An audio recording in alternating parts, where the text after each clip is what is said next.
What's going on, guys? Marcus here. Welcome to the episode. Today we're going to be chatting about back pain. Everyone's experienced it at some point over the course of their life. So we're going to dig into the main factors at play that impact the health of your back, as well as exactly how to sort your back out. So first of all, let's define the difference between acute back pain and chronic back pain. So acute pain is pain that shows up for a shorter period of time and goes away. So for example, if you tweak a muscle in your back moving in a funky way, it may bug you for 2, 3, 4 days and then it's gone. That is acute.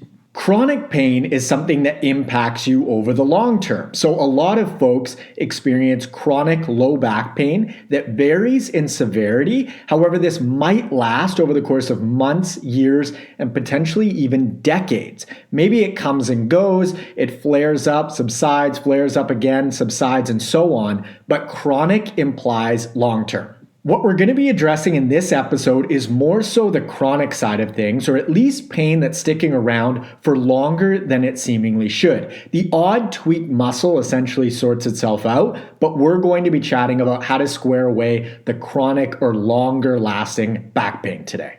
The first thing that folks tend to think about in regards to back pain is quote unquote poor posture, and how you position your body in space over the course of time can play into pain. However, it's much less of a factor than most folks think. So for example, there are tons of folks with what visually looks like terrible posture, but have zero pain. And there are people that you might think, man, they stand up so nice and straight and they experience back pain on a regular basis. The body is just so adaptable. And if you want to test this idea, just go to one of the local areas around your home where folks regularly run and see all of the different running styles. Some folks are super heavy-footed and you can hear them coming a mile away. Some folks heel strike, some folks run on their toes, other folks shuffle their feet. Some people look like they're running with their upper bodies more than their lower bodies, which is always interesting to see. Some people's knees do all sorts of funky things as far as caving in or bowing out. Some people's feet point in, others point straight, some point out. I've seen folks where it looks like they're basically spraining their ankle with every stride, but apparently they're not. There are 1,000,001 different running styles, and you can't say that X style means you'll be in pain because there are tons of people running around with their knees caving in like crazy, heel striking, and just basically looking like they're struggling with absolutely zero pain. Meaning, if you don't have perfect posture, it doesn't necessarily mean that that is what is causing your back pain. It could be playing a role, but it's definitely not a clear-cut case. So now that we've touched on the posture piece, I want to talk about two of the most common mistakes I see when it comes to relieving back pain. The first one is not moving enough. If you're not hitting 10,000 steps per day on average, I'm not surprised in the slightest that your back hurts because you're simply sitting too much. And your body, specifically your back, is adapting to your sedentary lifestyle. If you get nothing out of this episode except that you commit to getting 10,000 steps per day for the next 30 days, I'd be very surprised if your back pain didn't completely vanish. I was experiencing a ton of low back pain in the first couple years of starting my business, and looking back now, I know why. I was sitting too much because I was working 10, 12 plus hours a day. In between bouts of work, I was hanging out on foam rollers and using lacrosse and trigger point balls in my low back and hips, and it did help moderately.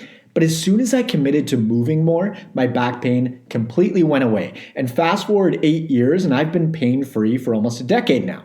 I would have been so much better off using that time that I was hanging out on the foam roller to simply head outside for a walk. Shit is magic when it comes to balancing out your body. The second most common mistake I see is babying your back. I worked as a personal trainer for over 7 years, and there were other trainers in my gym that refused to deadlift with their clients because they thought it was dangerous for their backs. Now, let's take a step back and look at this logically. If you want a stronger, more robust shoulder that's injury resistant, you're going to strengthen it via exercise. No one would say that in order to have a more resilient shoulder, you should not strengthen it via resistance work. But for some reason with the back, folks are so afraid to get injured that they literally stay away from the very thing that would make their back more injury resistant. By not challenging your back via weight training, you don't decrease injury risk, You increase injury risk because you're actively keeping your back weak. It's like anything. You don't decrease injury risk by not using something. By definition, you actually make it more likely. The saying, if you don't use it or lose it, applies here. If you baby your back and refuse to challenge it, strengthen it, and use it, it's going to get weak. So if you want a strong back, use it. Deadlifts are an amazing exercise, squats, overhead presses, push-ups, pull-ups, various types of rowing movements, do it all. I'm sure you heard of the concept of a weak core, and so people start doing all sorts of ab exercises thinking that they need to strengthen their core, which absolutely can help, but then they neglect 50% of their core because a core isn't just on the front of your body. The core is your entire trunk, meaning your back qualifies as your core as well, specifically your middle and lower back. And that is exactly what movements like the deadlift strengthen. So instead of doing crunches on crunches on crunches and neglecting your back, pick up a deadlift bar.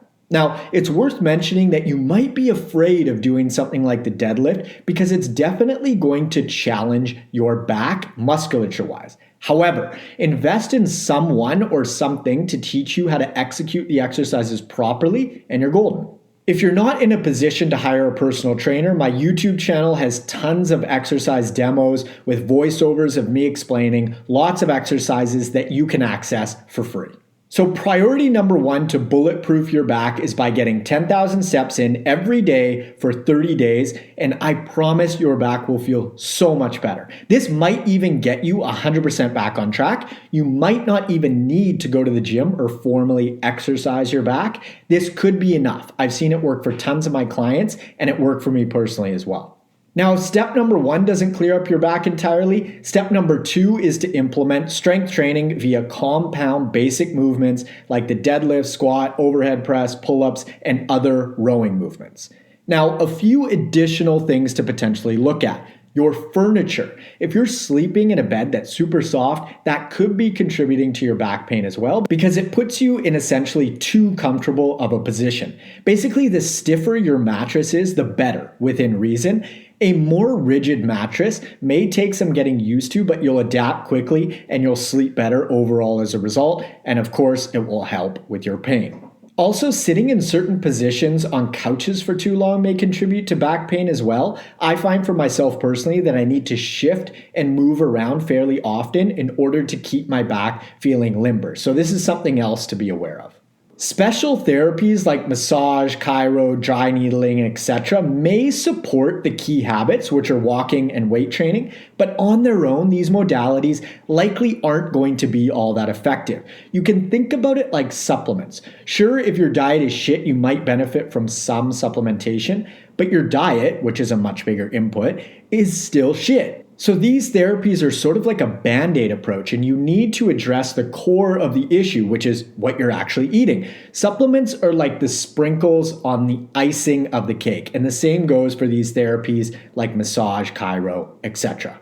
Speaking of nutrition, if you've got a specific type of back pain where it feels more nerve-related, nutrition is going to be an amazing tool because eating funky foods is going to inflame your body and therefore ramp up nerve-related back pain. So favor single-ingredient foods. Make sure to prioritize digestion because that's where the bulk of the inflammation in the body stems from, and this should support your recovery in a huge way as well. So just to summarize, step number 1 is to walk 10,000 steps per day for the next 30 days. I can say with about 99% certainty that this will probably be enough to clear up your back pain completely. But if you still got some pain after 10K for 30 days, step number 2 is to start a strength training routine 2 to 3 times per week where you exercise your entire body. So full body sessions and 20 to 30 minutes should do the trick. It does not take much.